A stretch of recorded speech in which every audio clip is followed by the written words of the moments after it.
Welcome to the Trash Cats Trashcast. I'm Richard. I'm Steven. And today we're puking into a bucket and putting it through one of those Play-Doh toy machines that when you squeeze it, it makes the guy's hair grow. A little vomit spaghetti. Yeah, vomit spaghetti. We're definitely going to vomit some words and see what we can sculpt out of this piece of shit. You know, in Detroit, we say mom spaghetti, more like vom spaghetti. Vom spaghetti. Dude, I feel like a little vampire right now. I'm in the dark. Yeah? It's all cold because the heat's too loud, so I'm in the dark.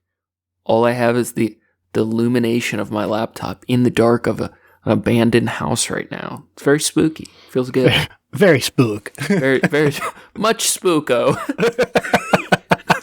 What's going on with you? How's your week? It's been good, man. I've done catering for the Lions twice this week. That's pretty fun. Damn. Big homies got to eat. Yeah, man. Dude, they are some big fucking boys. Big dogs got to eat. The fucking defense people or the defense, linebackers and shit, like they come up and they are big fucking motherfuckers. They are giants. Daddy always gets a taste. We were, me and my coworker were like talking about some of the stats, and fucking one of them's like 300 pounds, like over 300 pounds. He's like 6'7" or some shit. And he's like 26. And he's like, he's basically a child that's just gigantic. It's like, fuck, man. Pretty nuts. Yeah. Fuck. It's a chill week. Yeah, man. It's been very calm. Just been making sure my house doesn't look like a complete fucking mess for when you come up here. I don't mind. Vacuum and put some shit at right angles, I'm recording in the bando right now. I don't mind. True. Earlier, I was listening to Waka Flocka Flame while eating a salad from La Rosa's. And I was thinking to myself, like, what the fuck's going on with my life? A nice warm side salad. Yeah. Oh, yeah. And they left it in the fucking fridge too long. They freeze these fuckers, and it's frigid. That iceberg lettuce is frigid. Who does that? This is the most, I hate that. I hate it so much when you just when you finally, you decide, okay, I need to have vegetables in my diet. I need to have some roughage. Yeah. And you go out and you buy a thing of lettuce and you put it in the fridge and you put it just in the right spot in the fridge that it freezes a little bit. Oh. Dude, it gave me a brain freeze. If I had warm water, I could have chilled it with this lettuce. I don't understand. I feel like that's still better than when you give them when you get a salad from a pizza place and like, especially delivery, and they deliver it to you and it's like been sitting on top of the pizza and the heat rises through it and it's just this like warm, wilted salad. It's sad. It's been abused that whole trip. With the gigantic thing of dressing for this little salad. So we had a game plan. We got a couple pretty cool episodes sitting on the shelf. I don't know about you. My week's been shit. A garbage week, trash week. I feel like I've been a garbage man all week, and I'm really tired from all the overtime. So we said, fuck it, and gonna see what happens. You haven't done like a true to life freestyle in a little while, I feel like. I feel like it actually hasn't been that long, but it feels like ages. So, yeah. What do you got? What's been all this fucking structure in our lives? I don't like it. What's been rattling around that old skull of yours? It's actually been good lately. I don't know if it's like the exercise or if I finally beat the depression for this quarter of the season. I think you beat it forever. It's gone. Yeah, it's forever. It's gone. I'm I'm fully neurovergent. I just won mental health. But I've been feeling like pretty good lately. I have been feeling stretched a little thin as far as like trying to like keep on top of like keeping new habits and like making those very regular and just standard. Like that still feels like a bit of a chore. But for the most part, it's been good. My outlook on life is not existential and awful right now. So that's a plus. That is good. Yeah, it's nice every now and then. Yeah. Oh yeah. How about yourself? What's been your dark passenger doing lately? Just being a little psycho, you know? Just a little bit? Just a little bit. I have taste. This violent anger in me that likes to hurt weaker things than me. Sometimes I gotta reel it back in, you know? But most of the time I do pretty good, but there's moments that I catch myself like this week where I'm like, holy fuck, I am like pretty psycho. And I gotta... just order you some feeder crickets, and then they come bugs? in the mail. Is that your suggestion, to eat bugs? No, I'm saying not eat, but I mean you can. They're meant for food anyways. They're Hog's angry. They were crickets. They were birthed with the intention to feed them to something. So, just like crunch them a little bit. I've never ate that many bugs. Again, I never said to eat them, so well, now I'm going to eat them. Again, I feel like we've talked about it enough, and now I kind of want to eat them. It's like fucking Charlie from Always Sunny. You just incepted me with this idea to eat crickets, and now it's going to plague my month. Think about eating crickets. You're going to come up to visit, like, hey, can we stop at a pet store? Can we just... Can we go out on a hike? Do you think are crickets out right now in this season? But don't you ever just like want to be extremely destructive? Like, do you have days like that where you're like, I legitimately want to hurt good people right now? Usually when I'm in traffic. Imagine that's feeling out of context. No.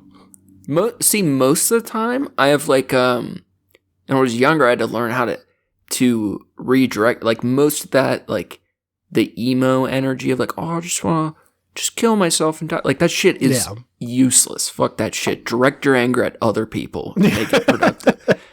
I feel like I got pretty good at that. But there's some days where I'm like, holy shit, like there's no reason, but I just like want to do bad. You know what I mean? Yeah. Just want to break bad. And you're a self-aware, what's the word I'm looking for? To say psycho, like that's to say that you have psychopathy, that is it's a very different distinction from just like wanting to hurt people or like wanting to cause destruction. I'm trying to think of what the actual term would be. I guess sadist. Now all the new like mental health diagnoses thing, it's all like degrees of psychopathy. Like that's their big word now. Is like, oh, it's not a psychopath, but they experience psychopathy delusions. Yeah, like that shit. Yeah. There's I do like that because it's not like, oh, this person's a psychopath. It's like there is a range of psychopath and like what that means. And I think, I mean, if we're putting stuff into boxes, let's understand that what's all going, if you're going to put a whole group of people into this box, understand that they're not all facing the same challenges, I guess. Or even more, I think one of the more definitives, like they may have varying levels of empathy and do actions for different reasons. Even if all those actions fit certain categories, their reasoning may differ. So I have 2 lines of just abstract thoughts we could run down. Do you have anything you want to do, or like anything you've been thinking about, or like want to just fuck around with? Not in particular. Okay. I mean, I'm down to keep talking about psychopaths and narcissists and shit. All right. So I know you've heard this type of thinking before, but like anyone could be either the prisoner in the fucking Holocaust or the guard at the gate type of thing. Like we're all capable of victimhood and great evil type of thing. Yeah. And if I think about that, the Viktor Frankl book is so good. That was like actually a really important book to me. I forget the name of it. How to the meaning of life, the purpose of living, some shit like that. The Sound of Music. Yeah, basically. It was the Jew that lived in the concentration camp. He was a psychologist, and he lived through it and wrote a book, and it's actually really good, the first half at least. And I get kind of confused. I actually contradicted myself last episode with the idea of like, we talked about like the surface stuff could change, but I always feel like even in an alien world, there would always be one version of me that's recognizable, even if I could take a bunch of different shapes, right? Yeah. Like our lives could be very different. Things could shape us. We could become a different person. But I feel like at least for myself and people that are like really strong core characteristics, there's always going to be like the one true version of us inside those alien skins or whatever. But then there's in our avatar suits. Yeah. But then it's like, would the Nazi skin, Steven, be the same as the Jewish skin, Steven? Like, we're like, if life separated your path so far that you lived a completely opposite life, would you still be the same on either end of that spectrum? I don't know. I've been thinking about that type of stuff a lot. You know, I think, I mean, I do still hold that. I feel like the things that kind of build that core value, the core, you know, you said the strong core people that are, you know, self-aware and whatnot, that there's something that builds that, right? Like, sure, I'm sure there's, you know, genetic dispositions to certain things, but I feel like still a lot of that's, you know, caused by the environment you're in. So it depends on how early in life those, you know, diversions start to happen. I like the infinite universes thing. Like there's a million different versions of ourselves if string theory is true type shit. But it's like if I believe I would be myself no matter what, and like especially when I think upon my youth, the different versions of myself I did act out, like shit that I would be ashamed of now. Like if I was the Nazi me, like would that actually be me? You know what I mean? Mm-hmm. It's like I feel like we could see ourselves in all the different types of people we could become, but then if we have all the same characteristics but we live a different life, like what is so weird? We have to figure out like what's actually I feel actually like true. I feel like there's a tendency with people where I guess something you see more in fiction stories where that's like something like that happens, where it's like you see a better form of yourself, or some, you know, like you see a form of yourself that's like, oh, they're, you know, really, you know, I don't know, they're fucking stronger and cooler and better than me. And it's like, oh, that's still me. It's like, this is just the potential I have. But like, if that's true, then if you believe that that's true, then you also have to believe that the horrible Nazi part of yourself or side of yourself, no, I guess not side of yourself, is the version of yourself rather, that could also be you. Absolutely. So, I mean, if you're of the mind that it is an entirely different being based on the different stimuli and different, you know, environment that they are in, then you cannot also have the good version.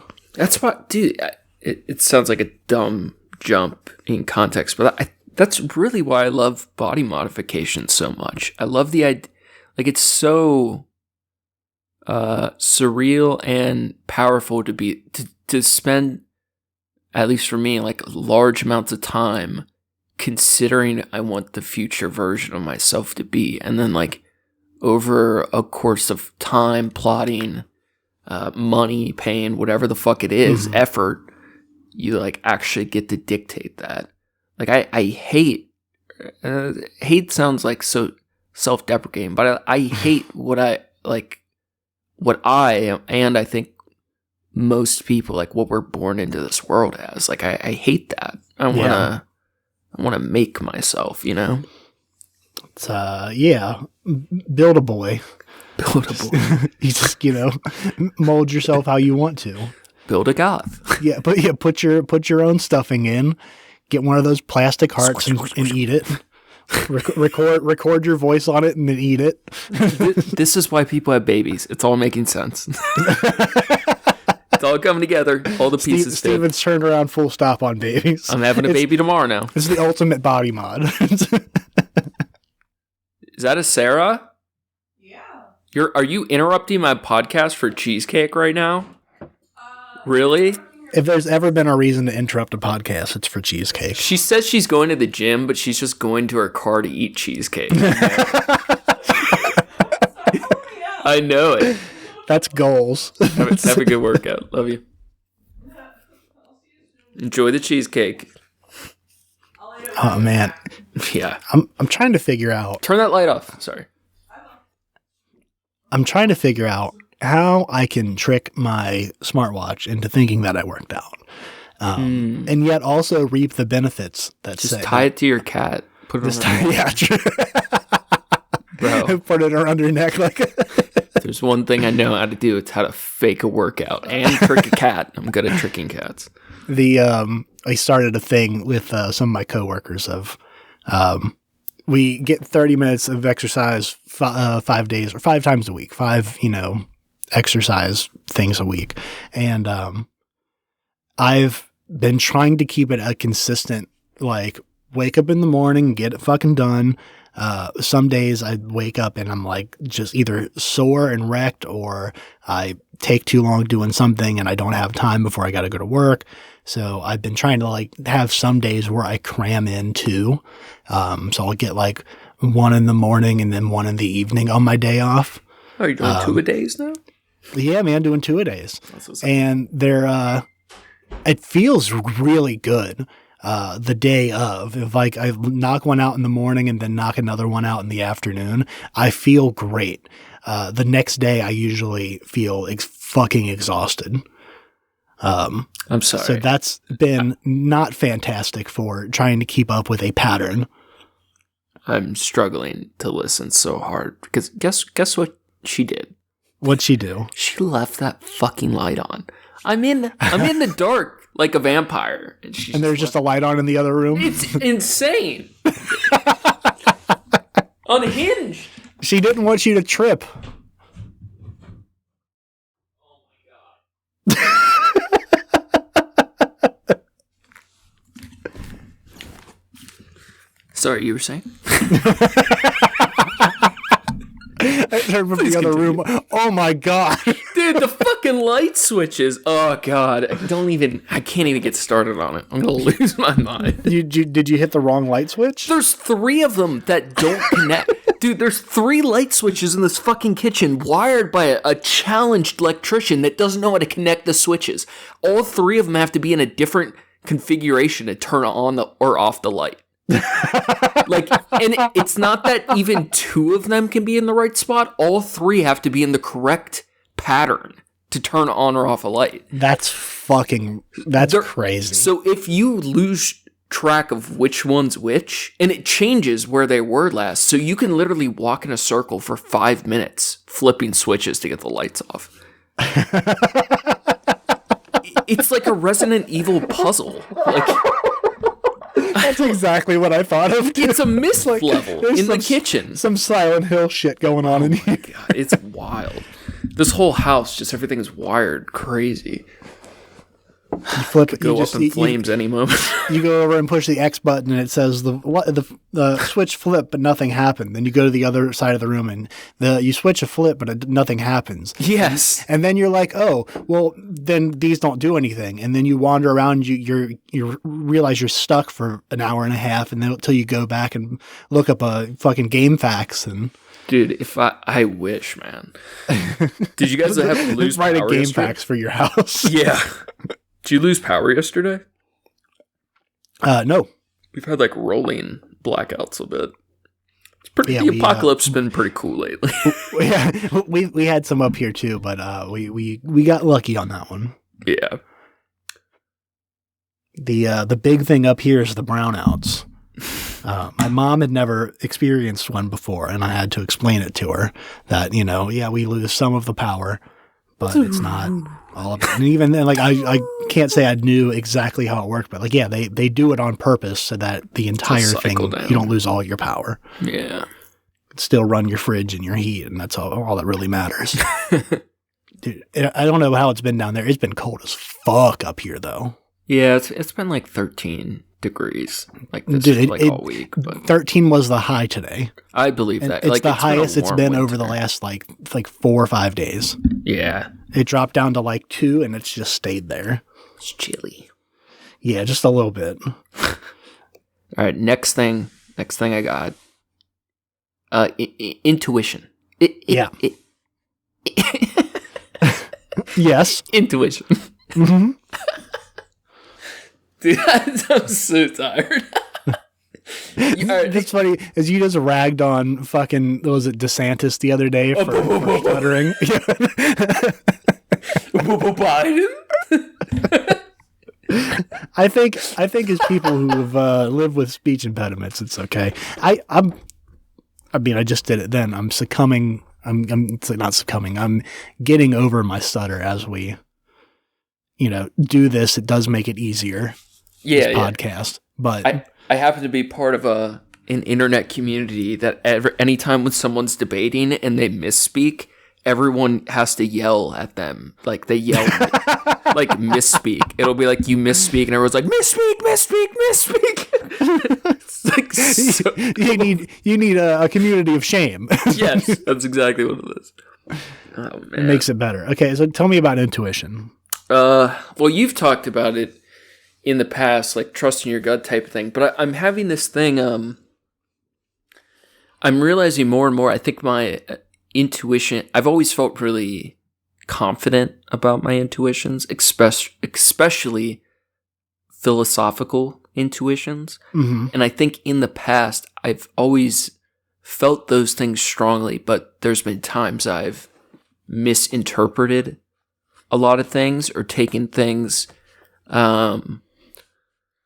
more extreme or just misunderstood. And more and more I feel like I'm coming back around where I'm feeling really good justifications for the things I intuit. Things I felt for a long time that I didn't understand. You're feeling vindicated. Very vindicated. And it feels good.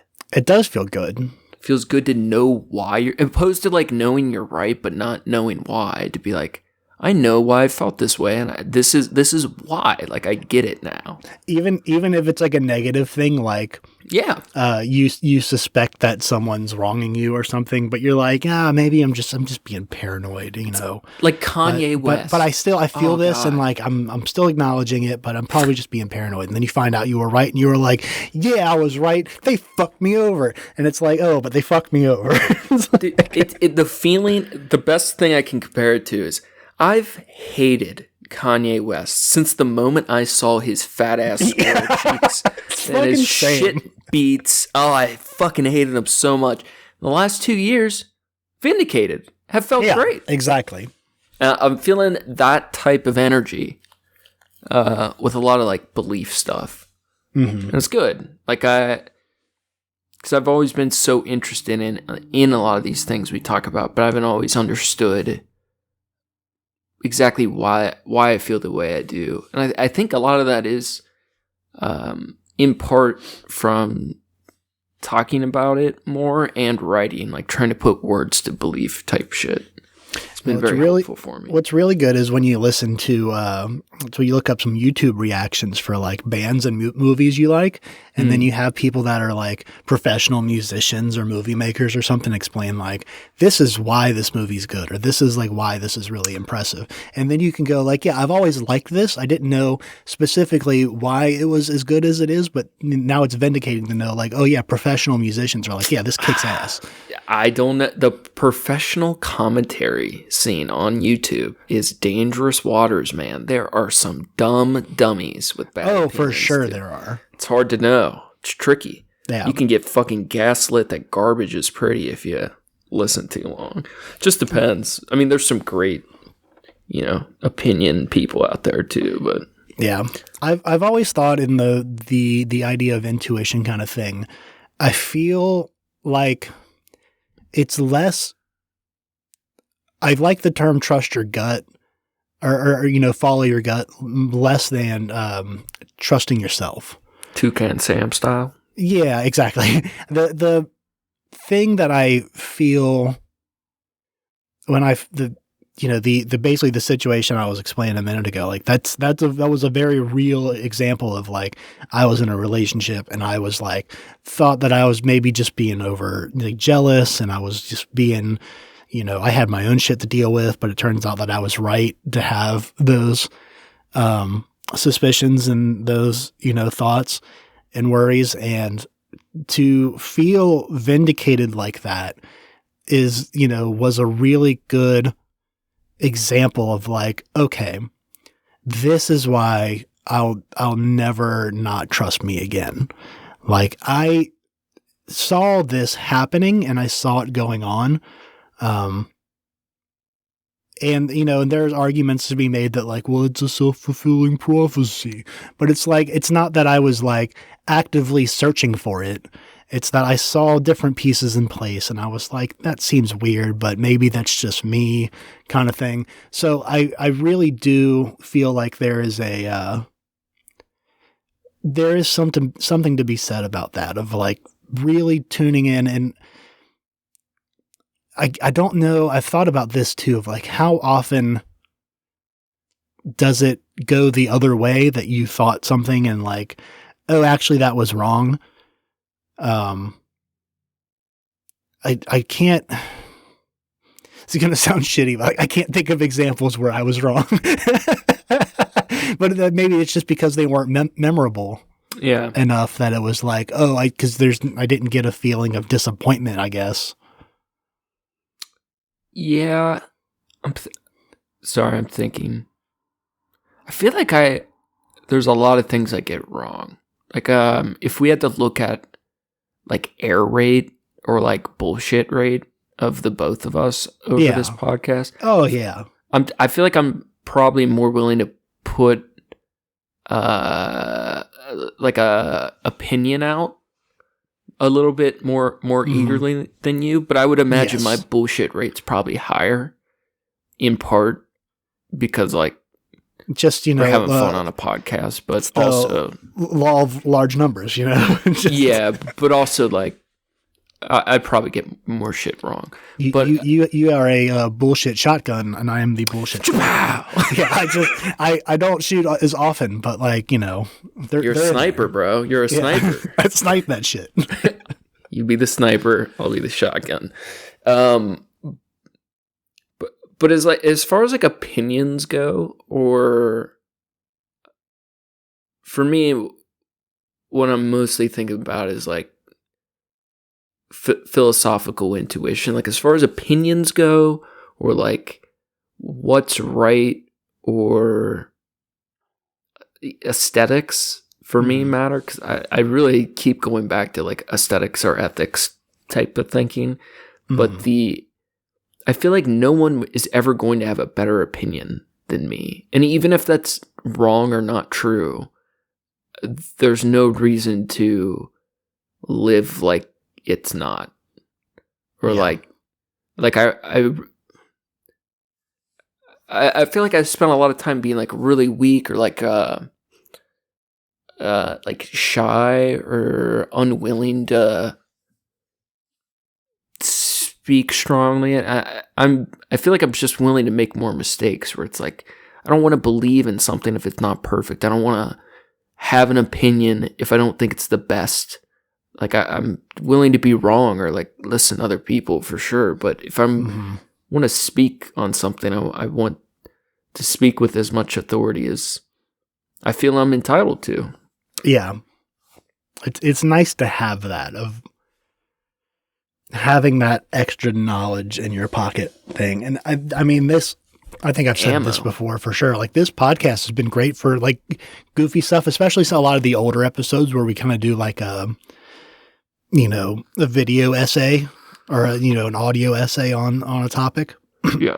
I feel like, I can pull out little stories about Monet and shit like that are like, I feel like I have a little bit more knowledge on a bunch of different things, although while they may not be extremely useful, but there's also things like, talking about morality and like trolley problem shit. And like, it's hard when you're doing it for the first time, because when you're being put on the spot, sometimes it's harder to think about that. But then after, weeks and weeks of you replaying that idea in your head, you have time to like morally think about it, and having, you with your, usually more extreme opinions, or, I would say, and not extreme opinions. That's not the right way to say that. Kind of a black or white opinions, I think, of like on morality issues. I feel like you are kind of all or nothing on something. And I mean, you've said that before too, of like, if the extreme doesn't work, then the entire thing doesn't work, right? Yeah, it's how you test opinions or thoughts. So, having you to bounce that off of versus milquetoast people that are just like, I don't know, boring. I sit on the fence, and like me being more on that fence than you are for sure, but it's still. I just want to yell at people for their religious beliefs primarily. Yeah, that's fair. But don't we all? We've talked multiple times about the feeling of when you finally read the words of someone that has captured something you believe, that feeling of like, for the first time, reading a belief you had by someone else, how that just feels satisfying, right? Yeah. I know we talked about, like, there's a graffiti artist person in Cincinnati that they just tag hope in like childish letters on random like shit buildings, like at the right moment in time, how that can affect someone, or you can get those strong emotional just vibes off someone else's words at times. But do you ever, I don't know if any specific things come to mind, but do you have any things that you read, whether it was like someone else wrote them or online or whatever, like words from somebody else that like left a big impact on you? Because I have a really goofy one. I feel like the only examples I can think of are kind of goofy ones. It's usually like song lyrics of like, maybe I'll hear a song for the first time or something goofy like that, where it's like, I think when you're not expecting it, I think when you go in looking for something or reading something where you might expect more of it, you're less likely to find it. But then something comes up and it's like, oh yeah, that stuck with me for some reason. Whether it had a meaning or not, in particular, with, if it's cryptic and its thing, something about it sticks to you. I feel like song lyrics especially. Incinerate the harvest in the name of aggression. Oh, it's one of my favorite lyrics. Oh, that's good. Who is that? Himsa, not him. Yeah, not him. Shit band. It's like it's an old death metal band. It's like one of the only death metal bands I actually like. But like just the pure anger is just inspiring. Yeah, beautiful. Scar the landscape, incinerate the harvest. Like that, all their shit was like that. Some of their music's better than others, but that was like one of my Argo bands. But I have this. I think you'll like this one. I'm sure there's a real version of this quote, and this is like someone butchered it. It was almost like a copy pasta. It was in an RPG I would play online, right? Meet weirdos playing stupid games online. And you know how there's always like a public lobby chat? Like there's like the localized chat when you're close to people, and then there's just like an open server chat. Yeah. There was always this one dude, and he would just spam like every hour on the hour. Knowledge is power, ... Study hard, ... be evil. Dot, dot, dot. And that is like always stuck with me, like the rest of my life. I don't know why. It's just knowledge is power. Study hard, be evil. Yeah, I fucking love that. But I think more and more like I've been like thinking. I heard someone else describe this, and I've been thinking about it too. The like learning shit, knowledge. Like my sister always. My little sister, right? She thinks I'm probably smarter than I am, but she always jokes like, "Oh, you'd be great at Jeopardy because you just know random shit, right? Like maybe you're not actually smart, but you know a lot of random shit." But there's this thing where everything you learn is another point on a big spider web, and the more points you have, it allows you to put things into context. To make paths.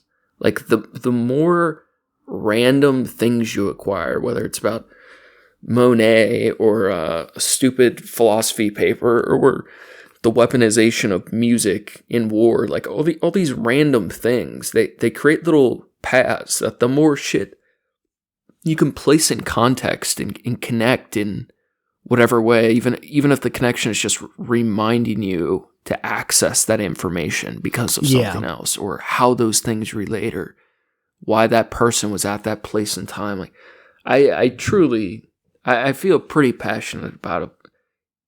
I know I get way more shit wrong, or I have a higher bullshit meter, but I want to learn as much as possible. I feel very curious about shit.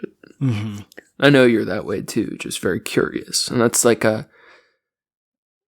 I think it's an important thing to have, and not as many people are as curious as they should be.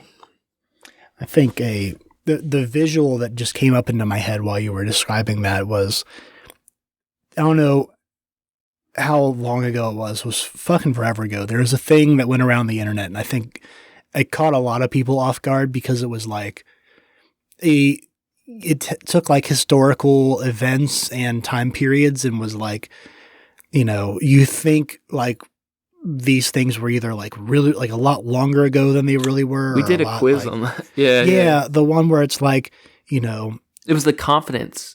Yeah. Quiz. Like feudal Japan was like during, you know, Elizabethan times and like almost up until like Victorian shit.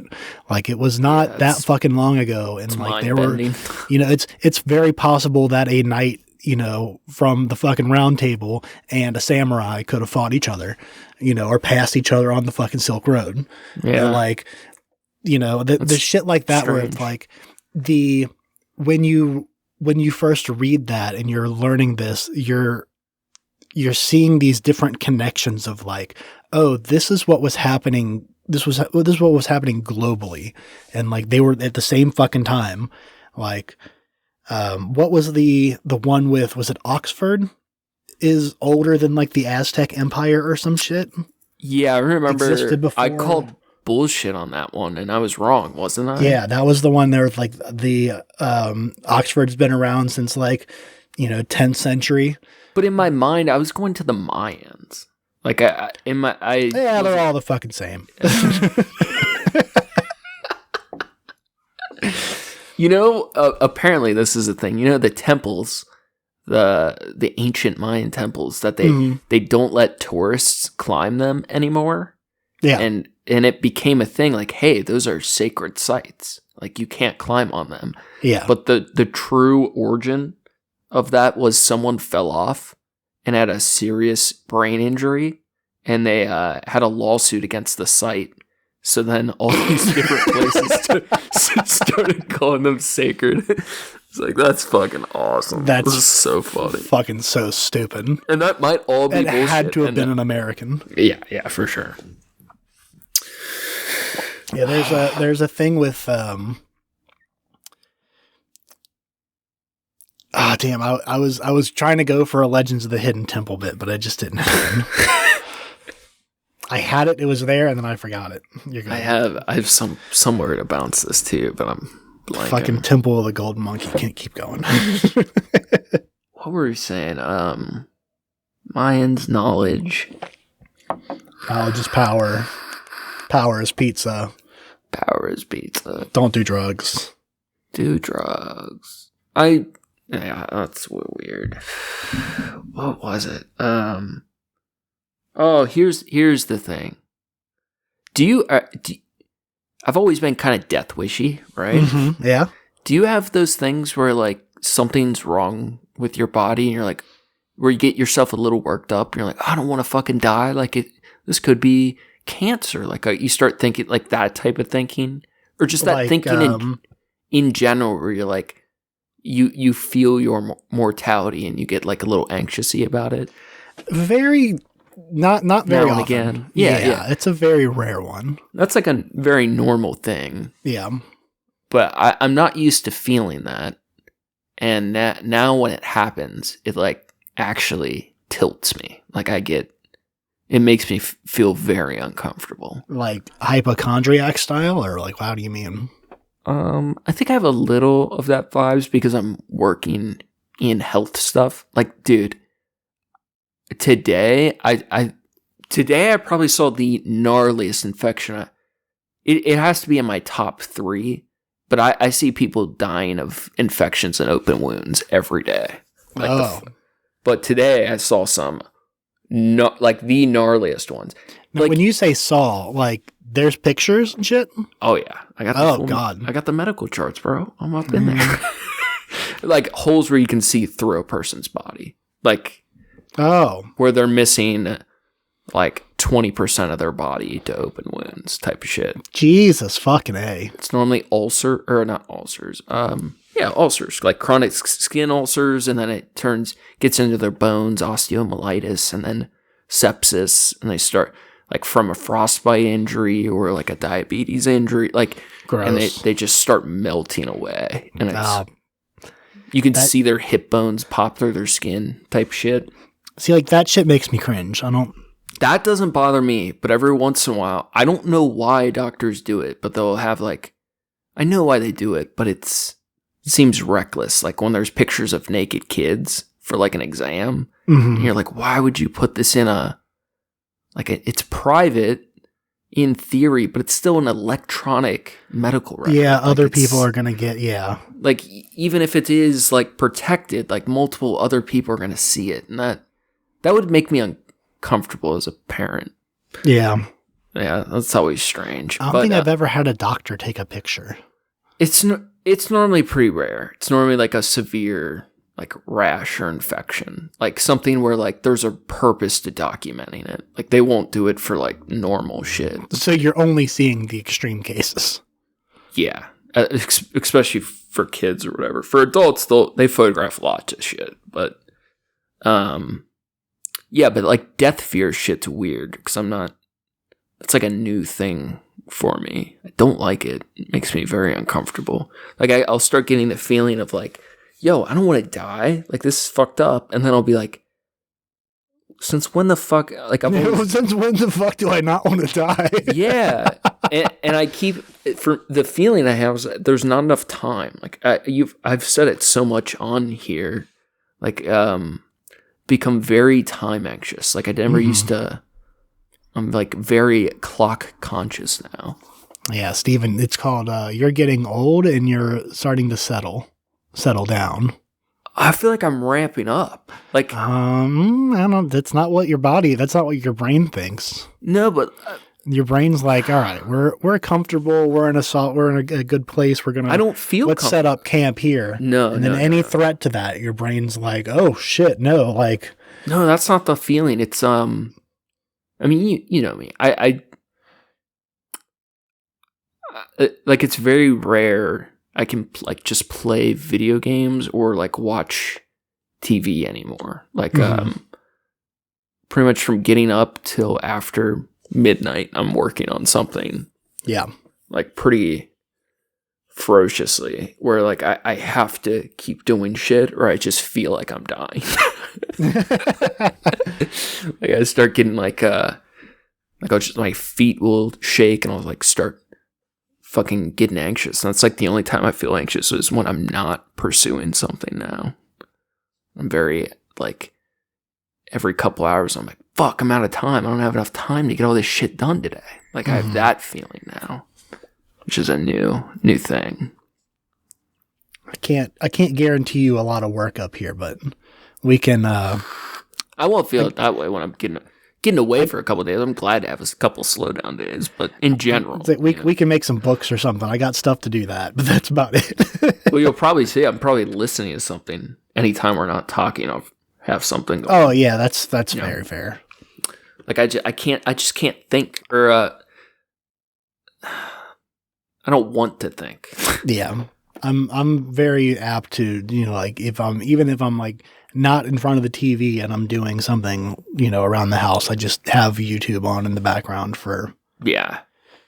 But I'm almost on level 3 of YouTube. Yeah. Yeah, that's right. You got to level 2. Anytime you fill your watch later playlist, you go up a level, which I think is like it's like 5,000 videos. So not counting the stuff I've watched, there were 5,000 other videos I just didn't watch because I didn't have time. Like, I'll watch that later and then never do. Yes. So it's like 10, like for every 10,000 hours you watch, you go up a level about. I'm almost to level 3 this year. I've been watching I've been getting a bunch of, they call it like the interrogation room videos. I was on a string of those for a minute earlier last summer. And JFS. Yeah. I just had, a few more come up, and it's like, now it's like, okay, these are the new ones from 2023, and some of them are fucking wild. Like kids that killed their parents and shit. Oh, and that's my favorite genre of crime. I love when angsty teenagers kill their parents. That's always my favorite. The unexpected killer is one of like they're investigating something, and they're thinking they have something solved, and they're like, oh shit, wait a minute, gotcha, twist. Yeah. That's always kind of fun. It's terrible, but it's fun. The one I like watched twist endings. The one I watched with the kid with the parents, most recent one of those was the kid killed his mom and then like had his buddies at school. Like they left school early and went back to his house, and he was like, you got to take these so I can, stage it as a robbery. And he gave him like his Xbox and some other shit. And like his friends were like, all right, bet. And then they go, Xbox, yo. Yeah, they go like, they help him like kick in the door of his house and shit. And then they were like, but we didn't do anything. We didn't kill his mom. And it's like, you were accomplices to the crime. Like we were out searching. The fact, motherfucker. Yeah. They had like a long search going they were like trying to find this woman, and, we're looking for a killer and all this other shit. And like, meanwhile, this fucking kid, I mean, they clocked him pretty quick. They like caught him the same day. They took him into the police station like to be, to get him away from the scene of the crime thing, and they talked to him for like a few minutes, and they were like, this seems weird. Bro, kids are so stupid. They don't even get lawyers. They're like yeah, man, all of them. None of them with lawyers, and you're like, pressure me into talking. Oh. How? And that's the other one is it's the parents' fault. They're not allowed to speak to a minor without the parents' consent, and the cops do it anyway, and then the parents don't give them lawyers. It's like the levels of stupidity compounding on each other. It's absurd. Fucking crazy. Oh my God, dude. My parents let that happen to me. It's so stupid. What were they thinking? There's so many cases that I'm sitting here watching. Like, if they had a lawyer in the room right now, none of this would be happening. They would be gone. You go home. Yeah, You're you would home go in home. 15 minutes. Because they realize we're not getting anywhere with this. No.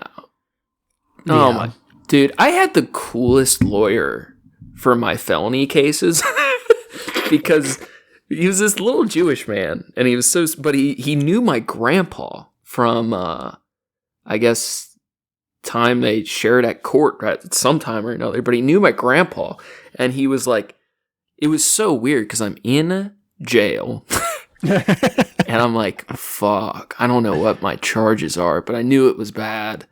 And this tiny man, like 4'10", shows up, right? Mm-hmm. And I'm like, I've never had a lawyer before. I'm like, oh fuck, like what's gonna happen? Like, can I get a lawyer? Like, how's this gonna go? Like, how long am I stuck here? And this man like shows up at the door for me, little tiny old man, and he like ignores me, probably like normal lawyer shit. He's like reading my shit, and then he like looks at me, and then he just starts crying. Oh God. And I'm like, what the fuck is going on? He's like, I think I know your grandpa.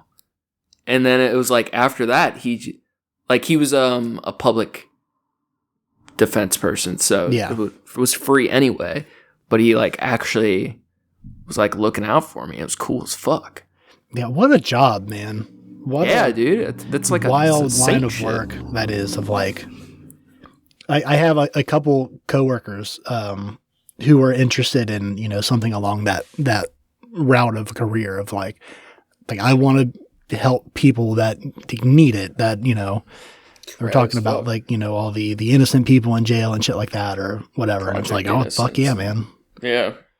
There's so many people that have no idea what it's a pretty thankless job, what their rights are and what they're entitled to as far as, you know, a trial, a fair trial kind of thing. It's like they need that. The whole thing is it's all based off other people's ignorances. Like if my parents didn't trust police and they understood what could have happened, there's no way they would have let a cop interview me for something I didn't do anything wrong in like a serious situation and just like leave it up to chance. Yeah. Like these cops could have done anything they wanted, and they did in some cases, and it was like crazy as fuck. And it's like, how could you leave your kid to just like figure it out? And it's, you know, my parents care. Like it purely out of not understanding the like stakes of what could happen. Yeah. And it's like people do that every day. The cops are allowed to lie. Like it is intimidating. It is like a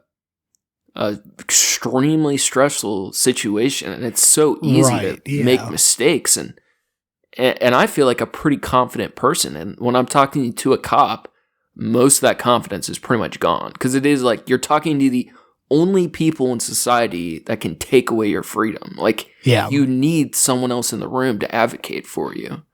Dude, the fucking interrogation detectives that they have on there, it's like on one hand, you're like, wow, the way that they control this conversation it's so skilled, but also it's terrifying.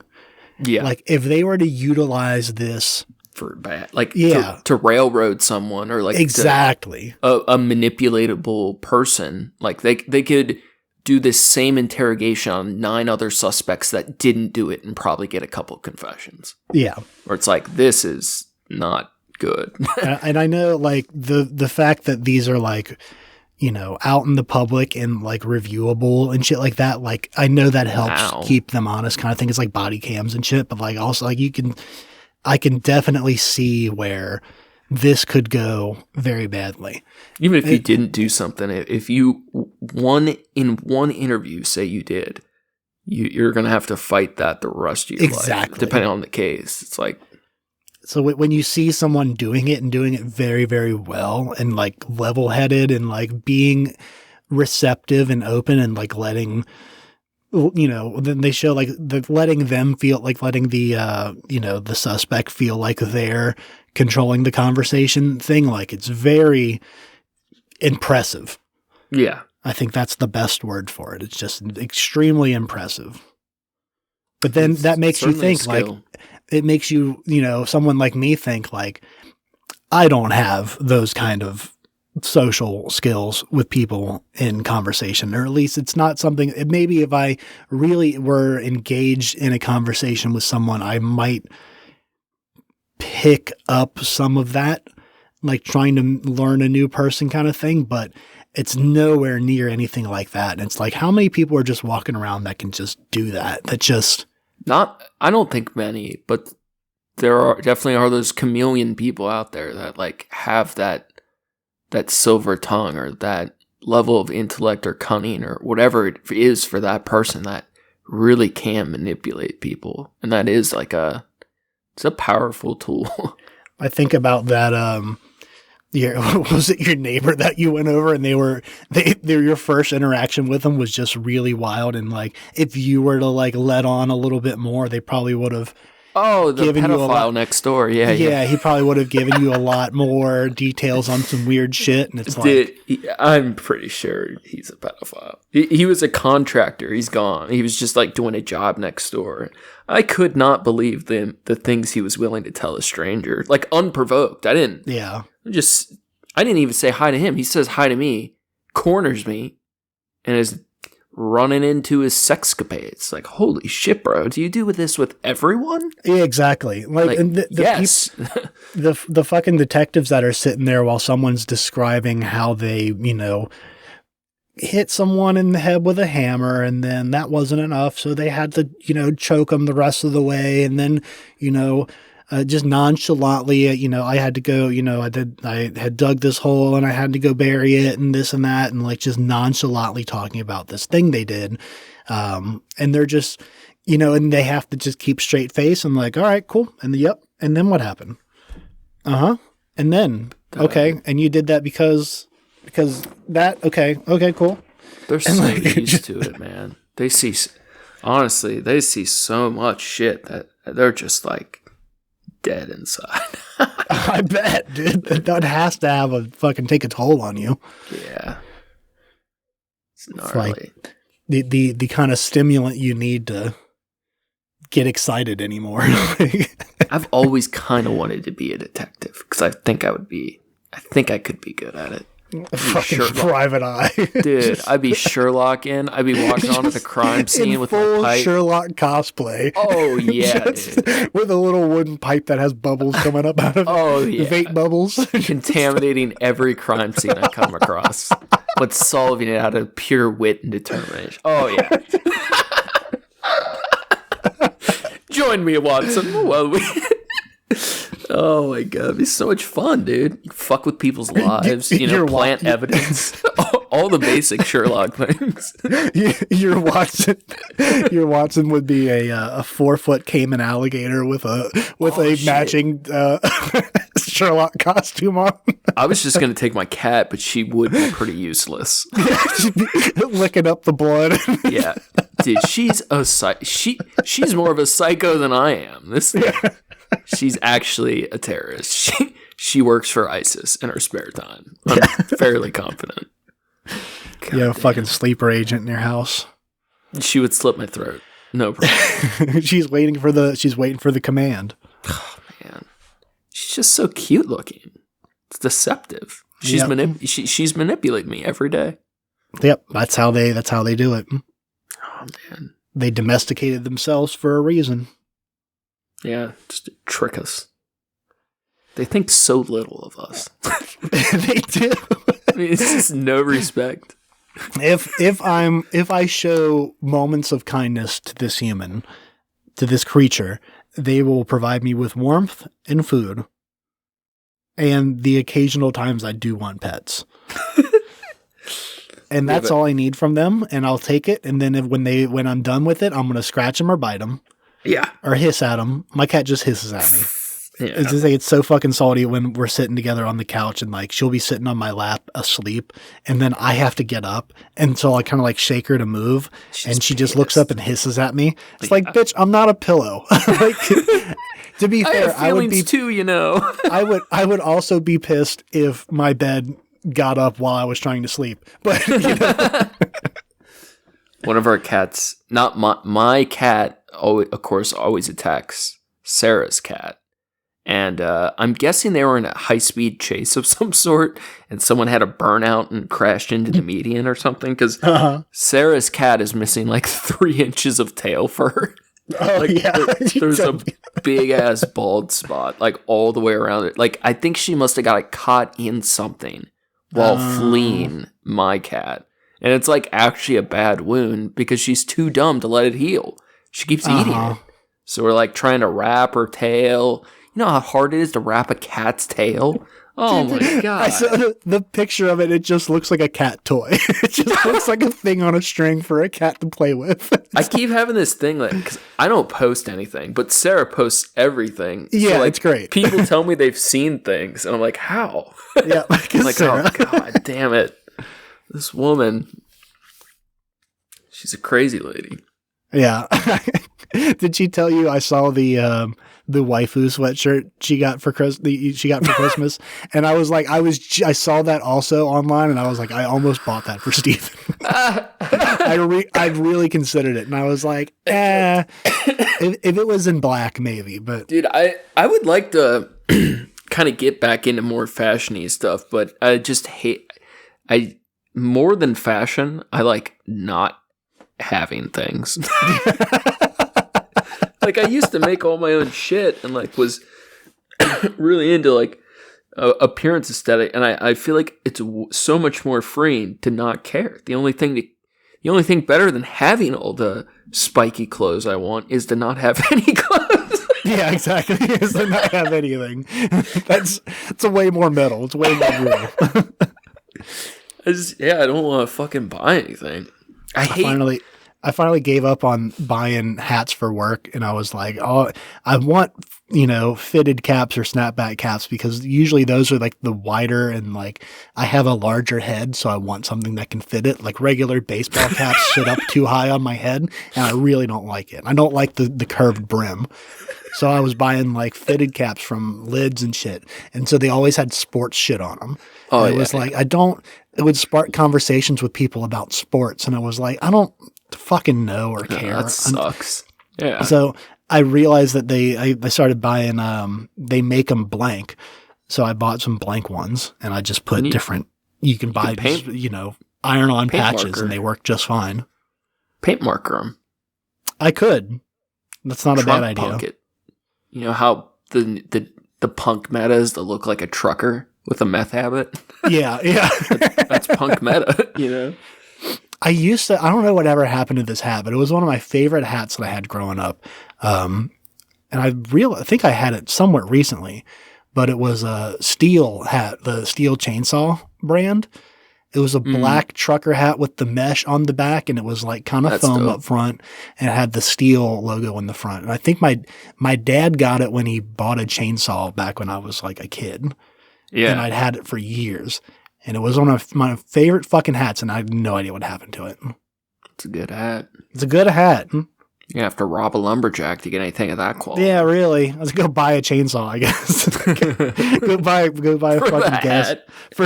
Exactly. And probably find the patch online for like 12 cents somewhere. Just. So now that you've got your first tattoo, did you catch the bug? Are you infected? Like, are you lightly like mod minded now? It's lightly. I'm definitely thinking about. Let's just slip some silicone horns under your scalp real quick. Yeah, it'll be easy, the next one I'm gonna get my piercings done. I might do that while you're here if we can get an appointment. I thought about doing it soon, and I keep putting it off. But I'm always down. But there's a place that's been recommended to me by a bunch of people around here, so I think that's the place I'm going to go to. What were you doing? I remember. I want to get my ears pierced, and I don't. Just pierce them yourself. It's more satisfying. I've considered doing my eyebrow again, I don't think I'm going to do it though. It's a trick. It's a trick. Eyebrows are bad. It sucked so much. Unless you have lots of other things that the eyebrow piercing brings symmetry to. Yeah. It looks bad, I think. I think when I first had it, I had 2 in each lobe, and I had my cartilage pierced on the opposite side of my eyebrow piercing. So like you said, bring symmetry to it. I think that the cartilage brought some symmetry to it. It's a dated piercing too, to have our eyebrow. It was a different time. Yeah. I'm sure it's all closed up and fucked up now anyways, but that was the other one that like it took so long to heal because it kept getting caught on shit and like. Yeah. But definitely my lobes. I think I want 2 in each lobe would be probably enough. I mean, it's always better to go somewhere professional, right? But I plan on it. I really do think it's more satisfying to do it yourself if you can. Yeah, that's for you. I feel pride. I'm good. Yeah, I don't. You know, that feels nice. I enjoy the ritual, I think, of going to a place for that. But imagine the power of doing it yourself. Yeah, no, I'm Sticking good. a metal object through and through your body. The rush. The orgasm. And I mean, like, if I want to do it, I want to do it with one of those hollow needles, right? Like, where do I get one of those? Off the internet. Fucking eBay? You can buy them from real body, like, I'm pretty sure body art forums, like real body piercing sites, they'll sell them. They're totally legal, just sterilized needles, right? I'll think about it, but I really, I think I'm going to have a professional handle that. Because I have questions too, because I've had my piercings, I've had my ears pierced multiple times throughout my life. And I don't know if that fucks anything up. Of like, can you just go over where it used to be? Can you, does it matter? Just do whatever you want. It's fine. I mean, I don't like the way you said that. you have like a tiny bit of scar tissue, I'm sure. Unless you have like, they got ripped a bunch and your ears were all sagged. Ears are fine. Just put a needle through it. It'll be fine. The thing that I keep thinking of in that example is like, if you're like, drilling a hole in a wall for something or like a handle for something and like the hole you made is like it's just off by like a millimeter. It's like it's fucked up because then you have to drill another hole or drill further in. You have to patch in that one before you can drill made of drywall. What's going on? Yeah, that's what I think of. That's my only real reference point for that. You literally can't go wrong with an earlobe. It's just fat, right? Like it's really hard to fuck up. And if it's already pierced, I would just do the exact same spot. Like you have the little indent, right? I mean, it's been 10 years. You can still feel like there's a mark of some sort, right? Like a skin discoloration where the hole healed up, something. Not really. Then how could it fuck it up if you can't even? There's no even evidence. I don't fucking know. That's what I'm saying. I have no idea.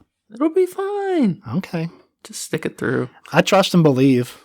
But that's I've done a decent amount of piercings. Yes, you have. Of other people and my own. The one that's scared. The lips did get sketchy. That did get sketchy. Yes. But those shits got gross. Oh man, it got so fucked. But piercing my septum is the one I took the most pride because I didn't know what I was doing and I did it right through the cartilage by myself.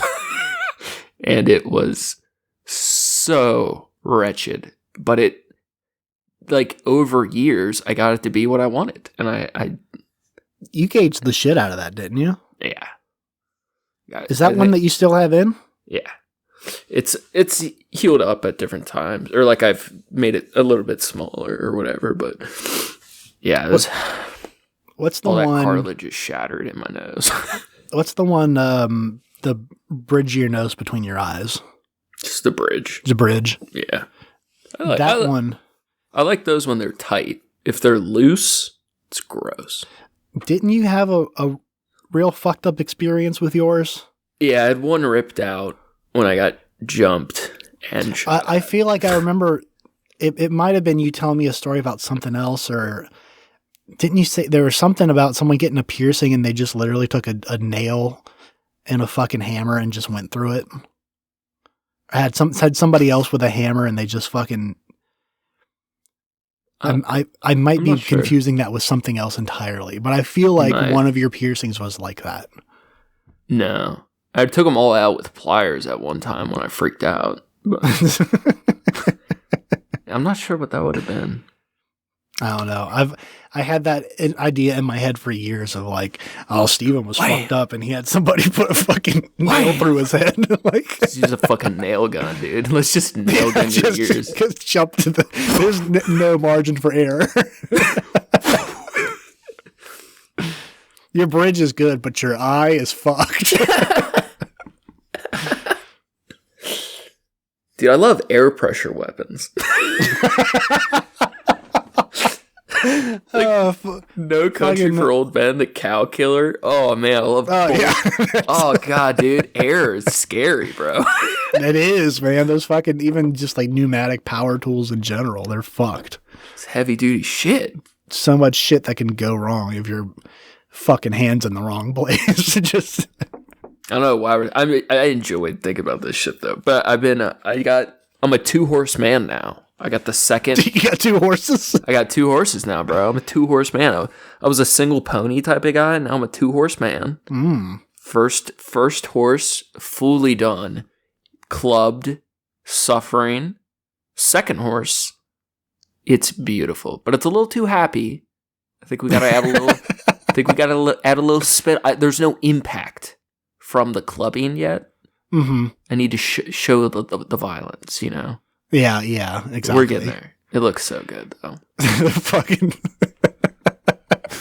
the horses getting beat. Oh, yeah, dude.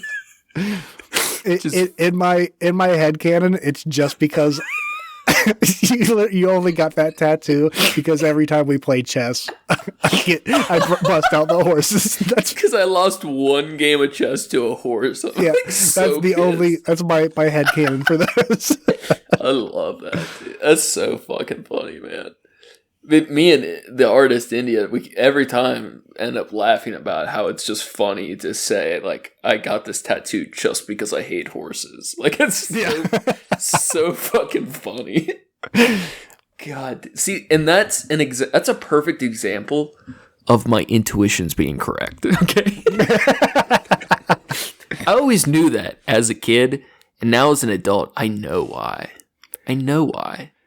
I used to just feel it. Now I know. Now you know for sure. Vindicated. I finally did have somebody that recognized what my tattoo was, actually.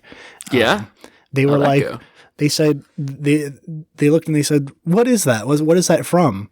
And I was like, oh, that's like it's a D&D language thing. And he was like, he's like, that looked familiar, actually. I didn't know what it was, though.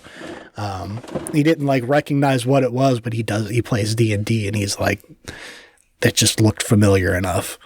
It's a cool litmus test. That's like, okay, hell yeah. It was just one of my customers, and he was like, that's really cool. I was like, yeah. Oh yeah. It aesthetically looks good on you. But for the most part, I really don't have many people that like ask me about it, which is cool because like you are right. When people that don't know you do ask about it, it's like, ugh. It's just so... I have to explain to you that it's a D&D thing, and then that's the end of it, hopefully. And then there's just an awkward thing of like, you know, you have no idea of anything to, you know, comment back on that. And then, you know... My favorite reply that I've only tried a couple times is they'll be like, oh, what's that? And be like, you're so fucking nosy. Just keep moving. Just flabbergast them. Keep it moving. I might just have to bust that out while nosy. They continue to have to stare at me because I'm behind the counter making their food. You got nothing better to do than to bother me. You just got to get real incredulous. Just keep going. Yeah, the whole time you're making it, just keep going. Here's your smoothie. Dude, I love raising my voice at things. It's so satisfying. I love when you say things that are unequivocally things that like that describe you in a way of like it almost like you had a self-discovery. Like, we've all known this for years. Oh, fuck. You love getting rowdy about something. It's so fun. I like a good nap. Good naps are good. I took a shower when we didn't have power. I'm enjoying the dark. I haven't had skin or sun on my skin in so long. It just feels nice to stay subdued in the dark, you know, recording this podcast in the pitch black. Power was out last night. I took a shower. Those are cool. A simple candle to dance as I... Yeah. Super satisfying. I don't know. I have those little LED, like a curtain light situation underneath my, like in between my, like the clear shower curtain and the like actual like decorative shower curtain. Mm. Those are really cool. Because sometimes I do, like, I'll wake up and it's like 4:30 in the morning and I'm not ready to turn the fucking lights on yet. So like showering by those, that's a good move. It's like dark mode for life. Yeah, it's like it's enough that I can, see what the fuck I'm doing and, not slip and fucking crack my neck in the shower, but also it's a good vibe. Yeah. And if you did slip and crack your neck in the shower, at least it would look romantic as you blood. Yeah. So as the LED lights flash upon my body. Yeah. At least it would look aesthetic. And then I'd get a plus I don't have to work that day. It's a win-win. Hell yeah. Still gotta be in tomorrow though. Do you got any? I got one more thing we could. Do you got any burning desire topics? Have any random sparks been sparkied? I feel like I do most times during the week. I feel like we've over the last 3 years I've been faced with that question at various points in the podcast, and I feel like I usually just say no. But I know during the week. Oh, wait. Oh my God, this is live. Me. Hold on. Do you have it? Do you know what it is? I do. Okay. I'm going to say this first. You need to get a motherfucking Moleskin. Nope. You got to start writing shit down. Well, so here's the thing. So I got it. I typed it in my phone. Okay. That's good. What do you got? Okay. So I had a dream. And it was one of the first. It was one of the first kind of vivid dreams I've had in a long time. And actually, it was after I had imbibed on the devil's lettuce a little bit. So it's rare that I usually have and remember dreams during this, but it was like a micro nap kind of thing. Mm-hmm. I kind of like dozed off on the couch and I woke up and I was like, oh, this would be cool. Little Salvador Dali doze, little doozle. Yeah, exactly. So I had this idea about future uses of AI in media production kind of thing. So when we can do hyper realism with VR and have history lessons in video form. Yes. So you could, be in the scene where like you can be on the moon during the moon landing. You can be in the ship or the shuttle and shit. You can be there to see the life and conquests of Alexander the Great. You can be in Granby, Colorado on June 4th, 2004. I think there is a nonprofit company that does this. I mean, it would be super cool. You could choose you could have a choose your own adventure style. You could pick a pope and watch them die. You can, you can act. And here's the other one, because it's, you can play it like a video game. You can pick your own music to be playing in the background. So you could watch the crucifixion of Christ while listening to Burzum. Ooh, that'd be dope. That would be hella dope. It would be. Could watch, be part of, pirate battles and shit. Naval battles. Fuck. What would we do while listening to Waka Flocka? That's all that matters, bro. I'm thinking pirates. What's a history event that matches Waka Flocka energy? the 9/11. It's 9/11. Go hard in the motherfucking... Fucking brick squad. Oh, fucking A. Dude, that's the funny. That's a new game we have to play. It's history to music match. That's good. I like that. Here's the thought I just had. You know how they have the movies and stories about they went back in time, but they had their cell phone and they still had they could still use their, some kind of technology, or if you could bring some kind of technology back with you, to medieval Europe or something, what would you bring? It's if you could bring the discography and works of Waka Flocka Flame. Oh my God. You'd be a hero among men. How would they would not be able to comprehend. People would probably die. They'd have would not be able to seizures. comprehend hearing Young Money Brick Squad. Oh god damn it, dude. That's so funny. Well, speaking of music, we got music stuff. We haven't done a music thing in a while, so I think that would be good. Yeah.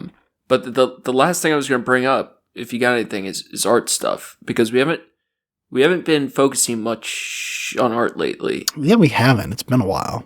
And I think, honestly, I think it's primarily, I tend to funnel a lot of art stuff in, and I've been at odds with art lately. So I think it's been less of a focus. Mm-hmm. But I've still been thinking a lot about art. And I'm curious what your thoughts are lately. Like, you got anything going making on? Art? Art thoughts, art ideas, any art stuff? Because I've been going through it, dude. I actively want to make some books, just as like something to do that kind of to feel that. I want to anyways, because I want to make one in particular for this guy that made the wood for made the boards for my kitchen island. I want to make him something cool, because he gave me a wicked good deal on both of the pieces for it. Yeah. I forget his name. The McAllister book binding guy. He's been killing it lately. Yeah, man. There's been a lot of really cool ones. There's one I watched. There's a girl on YouTube. Her channel is Nerd Forge, and she used to make books all the time, and like didn't really have a whole lot of experience doing it, but like by her the new leather working and some other stuff that made it, so she could make really kick-ass books. And she hasn't made them in a while, and she just made one not too long ago. That was kind of like a meme book of like, she took this entire series of other books and like bound them together kind of thing. Like how I did with the Satanic Bible and the Necronomicon. Yeah. Like that's cool and neat to me, but like I would like to see her do some more shit. She's one I think of all the time. Like when I first looked up like people making books on YouTube, that's how I found her. Yeah. But yeah, making like weird, like crazy looking tomes and shit like that. That's like, that shit is fun to me. It's like, I never fill them up I never put fucking anything in them. I just saw this one. Do you remember James Jean? The name definitely sounds familiar, but I can't. He got... I don't feel embarrassed to say I like him, because I truly like this dude's work, but I was turned on to him before he got so big, and now he's like huge, like probably top 10 like modern artists popular. Oh yeah, but he just did a Johnny Walker. Is it Johnny Walker? Johnny Walker Blue Label Edition bottle. And the bottle itself has the his art engraved in it, and then there's like the pack. It's just gorgeous. Like I just love this dude's work. I'm not crazy about being on a bottle of alcohol, but it's done just so good. He's just so talented. They're going for $1,000. Yeah, I truly love this man's work. Not all of it, but more than I typically like an artist's work, for sure. Oh, I take that back. They're going for $250. You get a 4-case for $1,000, but still. Yeah, I mean the bottle is gorgeous. I don't know if the bottle you get at the store is like the engraved ones, but he had versions of it on his page that were just so, like, it was just an actual sculpture, Yeah, like a stained glass window. So cool. But yeah, I feel like in a way I've been dropping the ball on art, and I haven't been talking about it as much. You've been making the the episode title pages, and those have been fantastic. Thank you. Honestly, it's good to have like just an extra thing to keep me.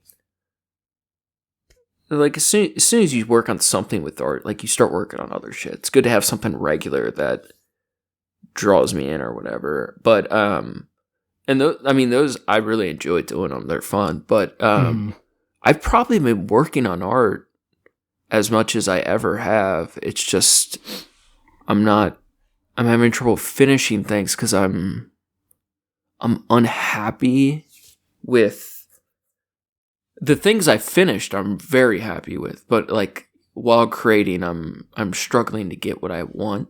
And it's just taking me so long. And I have something now that I want to open and show you, but it's such a huge file. I feel like as soon as I open Photoshop, we're gonna lose this. You're gonna lose it, yeah. But I have something I really like, and the reason I like it, it's really pretty brutal. Like every once in a while, I'm able to get a piece as brutal as I'd like, because it's really hard to like do it without being cheesy. Like genuine brutality is hard. And I think the reason I've been like I'm able to do the beautiful like landscape, like intentionally pretty stuff, that's easier. But what I enjoy more is the brutal stuff, and that's harder to do genuinely. Yeah. Without it being cheesy or like faux dark, you know? Yeah, like, exactly. There's a certain point of like, is this like edgelordy, right? Cool, or is this? And like I've made that legitimately mistake brutal enough times, and I still will in the future. But I really try to avoid that, or you know, to make it like tragic brutality is better than like gore brutality type. It's that same thing where the more genuine it is, the better. And it's just hard to get to sometimes. But I have this feeling like if I'm making something like this week, I was half joking about being like violently angry. Yeah. And like I can't put that in art. Like it feels like you can sometimes, and every once in a while there's sparks of that. But the most raw version of how I can feel, as much as I love art because it touches into those things, like raw, like true feelings. No art or music ever can. Like, it can touch that, but it can't be that. Yeah. And I get really frustrated about that. Because a lot of times, like, I want to make something as powerful as the things I feel. And most of the time, you're not able to do that. Or most people, most of the time, can't do that. It's just how we feel is, obviously so much more potent. It's the full downside to the subjective nature of art. It's like the movie Perfume. Like you want to have something, to make something, to craft something so beautiful or so powerful, so potent or whatever that the whole world would die indulging it. And you can make something you feel is pretty or you feel is beautiful, but it'll never be that as strong as the intention you could attempt to put into it. Right. And lately that's been very disappointing for me. And it's something that, like, comes and goes, right? Like it's a given with any creative medium. But lately, or like if my emotions are stronger than normal, then the like creative outlet I could be funneling them into feels a lot less worthy to hold them, Mm-hmm. Now, I don't know if you've considered this option. Have you considered that you're having trouble conveying your full thoughts and emotions because you're not good at art? No, that's a good question. No, really. Because that thought definitely crosses. I'm sure it does. Yeah, like most artists. It meant to sound funnier than it did. Yeah, I know. But it is a good question, though, because I totally feel that. I've been, If I'm super honest, the question of medium has been crossing my mind more than normal, which is a sign of something to me. Mm-hmm. Um, You gonna start doing watercolors? No. You gonna start knitting? Pretty much anyone that's known my work long enough will always say they like my physical work more than digital. And I understand that, and I feel that a little bit. But the things I make digitally, I honestly like more, even though they're not as emotionally powerful sometimes. And if I'm feeling unconfident about my work, I tend to waver about what medium. Like, I think spoken word, like doing a fucking podcast or writing, it tends to be more visceral than a lot of visual art. Like, I can write my feelings more potently, I think, than an image a lot of the time. Not all the time. But I like visual arts more. I also like writing, but I like visual arts more. Because it's more immersive or... Yeah, the word you used earlier, the visceral thing, I feel like that's the word I feel like is the difference between, at least for me, for visual versus reading. I feel like with reading something I can lose track of, and it's more like, clear. Yeah, it is clear and direct, but the art is like a visual picture.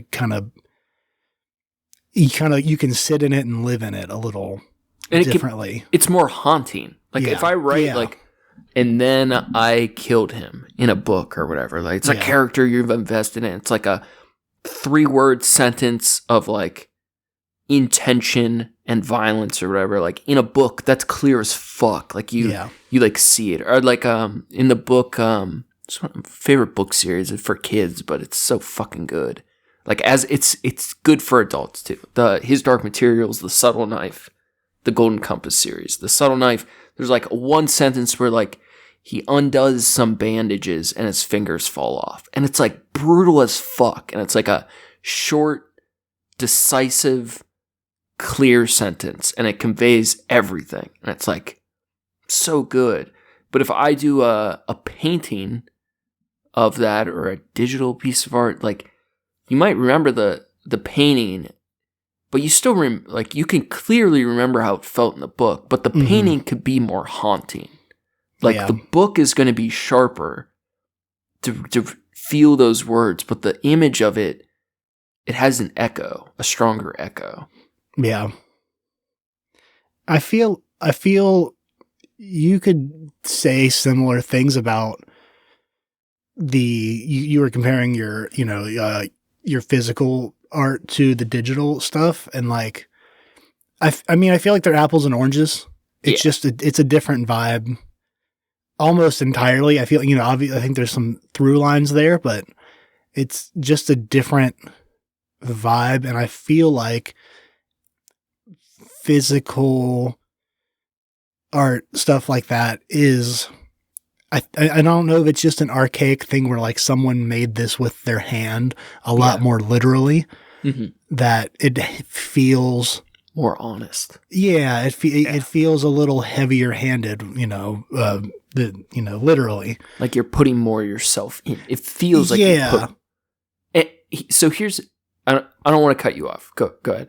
No, I mean that's basically all I was. You got what I was trying to say. It's just it feels a little bit more like you can, if a piece of digital art or a piece of digital art is to a piece of, and this is a very general. This is not. I can't say that this is absolutely true always all the time. Yeah. But like the digital art is to your physical art as a piece of writing is to your digital art. It's like when the effect that it has, or the difference in effect that it has, I feel like are similar in that way. I largely agree. I largely generally feel that way about other people's work, and even my own work to some extent. And if I notice in myself, if I start questioning medium a lot, like, hey, could I be doing this more honest? Am I being lazy? Should I do what I used to do? Because at least to other people, it feels like there's more of a uniqueness to myself in it. Like all of those thoughts. And then like the question of like, how do I want to portray these feelings or whatever? But oftentimes that like, when I start going back to that marks like, and I think for a lot of artists, like, all right, you're gearing up for a change. Yeah. Evolution, whether it's medium or content, whatever. Or I think the other end of that is, yo, shut the fuck up and stop questioning yourself. Like the instinct thing of like, I changed for a reason. I know what I need to do. I'm letting myself question like fundamental aspects of what I'm doing because I'm not being confident enough with what I'm making. And I think part of that, when you're not making as much, it's easier to get wishy-washy. And I think all those things are worth evaluating. But anytime I'm like really, doing the like monthly, yearly, whatever critique or like review of what I like what I'm making more. And I know, like, I've been going through like whatever the last couple of months. I know the path is forward type of thing. I think it's good to go through that kind of battle with yourself. But I feel my direction's clear, but I think it's a hard thing to know when you're questioning it. Yeah, I can see. Yeah, that is the hard part, especially if it's like, does it make you stubborn for not welcoming a potential of change, or does it make you, feel like wishy-washy for not sticking with, your original intentions and ideas? Like, are you allowing yourself to be swayed because, you really feel like you should, or you should give something else a shot? Or is it, because you feel downtrodden by like this, something's not working the way you expected it to, or you're not getting the results that you want to? I feel like there's that battle of like, am I not trusting my gut if I change, or am I not trusting my gut if I don't change? Yeah. And art's so weird because like, more and more, like I'd say a higher percentage or at least a higher amount of time per piece of my work has become increasingly private and less public. But art typically is in part the other people's relationship to what you made. But like in a vacuum, it has a slightly different role, like purely private. Yeah. Your art is slightly different than it is exposed, like naked to the wilderness or whatever. Yeah. And it's when you hear, I think for a long time, like people like so many artists fall into the thing of like what is thought of as selling out. And oftentimes it is, but it also could be you get people enjoy when you do a specific thing, or they like, they formed a relationship with your form of art because you kept, you had this subject matter or this motif, or you didn't evolve to do something else. They liked you in this one spot. And as either consciously or subconsciously, like motivating or limiting or controlling of like what you end up doing. I think the answer is always to end up doing like the best answer, even if it's a detriment to your like career or commissions or whatever the fuck is. You should do what you want most. Yeah, exactly. That's hard sometimes. That's the goofy thing is like, if you take for an example, an artist that was, they got popular for doing something and they continued to do that thing. And they made a lot of money doing that thing that they kind of continued that motif and continued to do. But if it's something, like you could argue that they sold out because they just kept doing like remaking kind of the same style and thing. But if they're really enjoying doing what they're doing, did they really sell out? No, it's like they're doing what they want, but it sure looks like something, Yeah, exactly. Like you can say that from the outside, but like, if you're really enjoying what you're doing, one of the examples of that I think of all the time is a band that I listened to a whole lot growing up, Disturbed. Their first album, I think a lot of people who like Disturbed would be like, "Oh, the first album was good,and then they sucked." And it's like, it's not that they sucked. Was that 10,000 hands or whatever? No, 10,000 10,000 hands up my ass. Disturbed. That was their the Sickness was the Down with the Sickness. That was their first one, and then from that they kind of like had a formula. Like not just for a song, but like for a full album. And they kind of like picked it and they stuck with it. And they just kept doing, rinse and repeat, new album, do the same thing, rinse and repeat, new album, do the same thing. Never got any better, never got any worse, did the same shit every album. Yeah, and at the time, I liked that sound. So when, the new album came out and it sounded like the last album, just a little different. And it was like, oh, cool, this is what I expected when I bought the CD. But it was the same, the double-edged sword of, okay, exactly I have 3 albums of the exact same sound. I don't need to buy any more of these. I don't want to listen to this anymore. No. It's like a pigeonholed actor. Like you get stuck, like you get typecast as the same role over and over. But it's like, if that's the role you truly needed to play, then you should. But if it's not, you should move on. And it's a hard thing to know. I actually, I just watched, took me forever, in part because I'm reluctant to watch Quentin Tarantino movies now, because he's only got a couple left. I think he said he's only doing 13 movies, and he's on like 10 right now. So like in our lifetime, we only got a couple more Tarantino movies. Oh boy. So anytime a new one comes out, I always give it a couple years because I don't want to burn through them too quick, I truly savor. Don't want to turn and burn them. I truly savor his work. Hateful Eight, so fucking good. But I still haven't seen that one. You should watch it, and you should watch the extended edition. Okay. Not the regular. I think it's on Netflix. It might be in a show format, but it's not like there's no intro or anything. It's just like chapters of the movie. Like they have. Okay, I think, cool. Because it's like 6+ hours. I think the regular movie's like 4, but the extended's even better. It's Tarantino's cut, and it's outstanding. So fucking good. But just watched Once Upon a Time in Hollywood.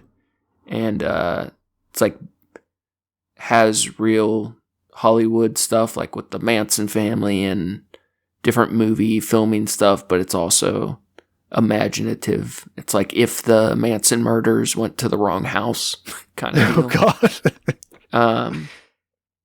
But DiCaprio plays, because Tarantino loves spaghetti westerns. Yeah, he does. So yeah, that's his thing. Like he writes books about spaghetti westerns. Like he's into the history of westerns. And DiCaprio plays an actor that can't quite make it big time in Hollywood. So he has to decide if he's willing to try to get fame by being typecast as a character that just does westerns. And it's like the character's conflict a bit.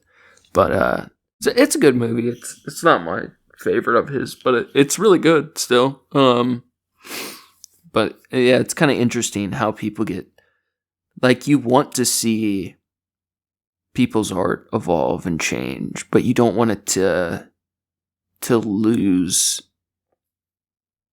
its like core aesthetic or its values. Like the shapes can change, but you don't want it to lose the meaning or whatever. Like the through line, yeah. The emotional tone or whatever. Yeah, I don't know. Might have to set aside some time to watch The Hateful Eight here. Yeah, you'll like it. I think I'm ready for my yearly rewatch of Gangs of New York. I don't have yearly on that for sure, but I do like it. I think Billy the Butcher. There's something about whenever there's the heavy coat of snow on the ground, I think about that movie. It's a good winter day. Yeah, that's exactly. I watch it because of that opening scene. It makes me think of it every winter, and it's like, well, I just have to watch it. Can I be honest with you though? Yeah. As a man who is half Irish, mm-hmm. I fucking hate the Irish people. They're so disgusting. The potato munchers. Their aesthetic is just so gross. They're so dull and stupid. Oh, their hair looks stupid. It can't all be potatoes and cabbages and beer. They're religious. There's more to life, damn it. I fucking hate the Irish. Oh my God, worst country ever. They're terrible. They're stupid dancing. They're outdated. Oh, they can't take care of themselves, so they just bomb each other over religious politics. They're just the worst. They're terrible people. Is this xenophobia? No, because it's my people, and I hate my people. I hope my Lebanese people fucking car bomb my Irish people, and then they can be friends after. They can smoke opium after. You know, I'm not sure if being second generation, third generation in this country, I don't know if you can claim to be of the Irish people anymore. I'm half Irish, half Irish, like half to 75% Irish, and then who came over here and when? Grandparents? My grandpa's 100% Lebanese, and my grandma's 100% Irish, and then everything else in my blood is unknown. Okay, so here's the other. Yeah, the other question is, you have two grandparents of each. You have two sets of grandparents. Yeah, and I never knew them, and no one knows what they were. Okay, so you're a quarter Irish at best. Well, my dad, the grandparents I didn't know, they just say they're Irish, but we don't know if they actually are Irish. Okay, cool. They could be undercover Nazis that were they came over here like, oh yeah, we love potatoes, we sure do love cabbage and potatoes, we're just gonna my dad just says they're Price Hill Irish. It's just probably just some European mutt of some sort. That's just a nice way of saying white trash. Yeah, we don't know what we are, but we came from Price and in West End. What country? What's your genetic makeup? Oh, I'm from Price Hill. Oh, okay. Oh, I'm so sorry about your loss. Got a lot of Price Hill in these veins. Whole lineage of P Hills too. Fucking the pig butchers and coal miners and shit. Just coal miners, but coal farmers is the term I was looking for. Yes, I don't know. I like the Lebanese part, but then I found out my Lebanese ancestors might just be Syrian trash posing as Lebanese. Can you imagine? Because who wants to pose as Lebanese? I don't know. These two countries were at war in the Blood Forest, and they both were hiding from each other. So I could be Syrian or Lebanese. Syria's cool too, but not modern Syria. Old school Syria. I don't like the world. They all suck. They all. And that is what you call a racist history lesson. Xenophobic. It's racism if it's about race. It's xenophobia if it's about just a country. Yeah. Just a place. You just hating someone because they're from a place. Hating someone specifically for circumstances that were beyond everybody's involvements. And the intersections of that. Yeah. I don't know. I like making fun of countries. It's just so comically offensive. It's comically offensive. But Ireland did suck. It is not a fun country. It's comically offensive mostly because it's completely inactionable. Yeah. It's like there's nothing you can do. Yeah, I hate a whole continent. Yeah, it's like I wrote it off entirely because do you mean the people from that continent? No, just the landmass itself. They're just sleepy. Drunk and sleepy, dude. It was just raining. Everyone's drunk and fucking queasy off battered fish.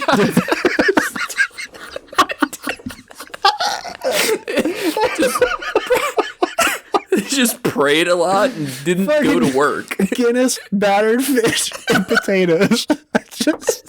I just was so unimpressed. It just sits in your fucking gut like a rock. Even as a kid, I was like, this place sucks. This place fucking losers. What a lame country. A bunch of fucking glassy-eyed fish eaters. Just a bunch of castles that none of the people own. Go back to the village. Use the castle for tourism. Cool, dude. You fucking peasant. Just at least take the castle. God damn it. Oh, fuck, dude. Fucking A. All right, I'm done with today. Just a quick xenophobic moment just to round out the episode. Thanks again for listening, everybody. Thank you to Approaching Human for the use of his music. You can find his work on SoundCloud at Approaching-Human. Thanks, Sean. I swear to God, we're going to finish that cover soon. We're getting there. As long as the next paint marker doesn't explode, we're in the clear. Yeah. Jesus. Make sure to check out the show page at Trashcast on Instagram for news and art from the show. Check out Facebook for the memes. If you're super bored, you can check out my art on Instagram at Skyzix, SKYZA6. Finally getting something up there soonish. We'll see. We got cool stuff ahead, and we haven't figured out how we want to do it. YouTube. Check out the YouTube. Yeah, we're there. It's like 2.5 years behind. We're there, man. It only took us 2.5 years. We're there. It's the start. We started at the bottom, and now we're here. It's the only way to keep us humble.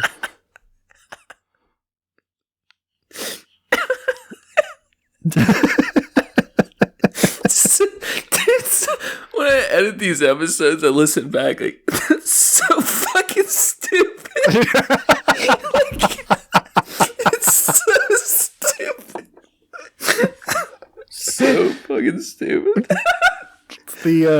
Oh god, that's the beauty of making something yourself. It's fun. Yeah, fuck. That's gonna be all for us today. Stay classy, eat trashy. Go fast, eat trash.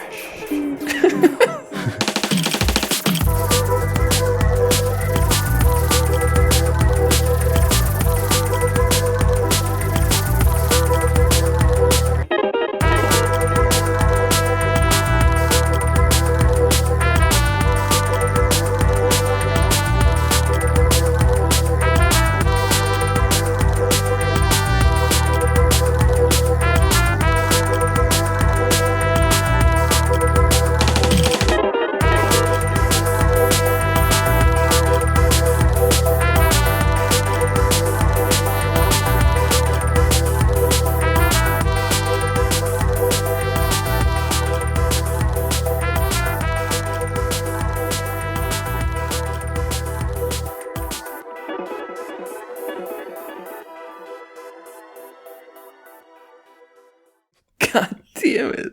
I just kept thinking about the Irish and their bad fish. The best last thing I saw in Ireland was a Japanese garden. Because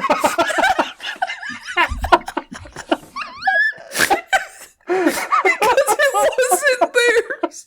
It was in a castle. And they had an area that was a Japanese garden. I was like, oh God, this is so refreshing. Thank God.